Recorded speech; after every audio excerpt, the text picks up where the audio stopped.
আসসালামু আলাইকুম। আমি সাইমা সুলতানা। আশা করি আল্লাহর রহমতে আপনারা সবাই ভালো আছেন। আমরাও আল্লাহর রহমতে ভালো আছি ও সুস্থ আছি। চারিদিকে হলুদের সমারোহ, সরিষার ক্ষেত, যতদূর চোখ যায় শুধু সরিষার ক্ষেত, চোখ জুড়ানো। আর চারিদিকে মৌমাছি আনাগোনা করছে। মৌমাছি এখন ব্যস্ত মধু সংগ্রহ করার জন্য। আর এই শীতের সময়ে মৌমাছি যে এই সরিষা ফুল থেকে মধু সংগ্রহ করে সেটা আমাদের জন্য খুবই উপকারী। তো রুকাইয়া আব্দুর রহমান আফিয়াকে নিয়ে এসেছি সরিষার ক্ষেত দেখতে। অবশ্য বাসা থেকেই দেখা যায় সরিষার ক্ষেত। ছোট বাচ্চাদের দুরন্তপনা।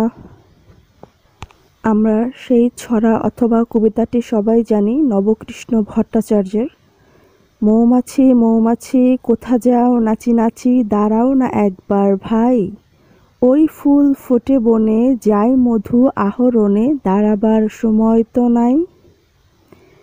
এটা ছোট বাচ্চা থেকে শুরু করে সবাই জানে।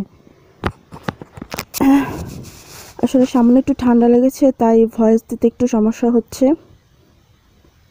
আশা করি সবাই ক্ষমার দৃষ্টিতে দেখবেন। তো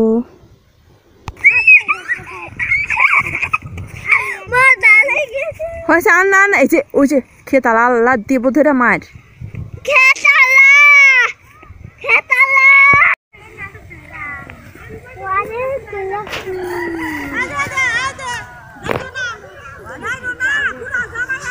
আসো, এই পাশে আসো।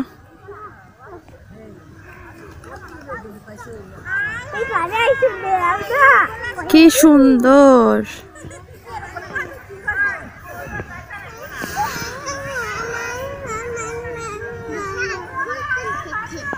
হ্যাঁ,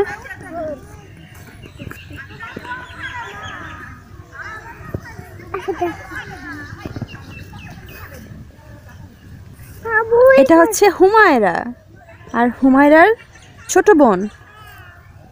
এটা তোমার এটা নাম কি?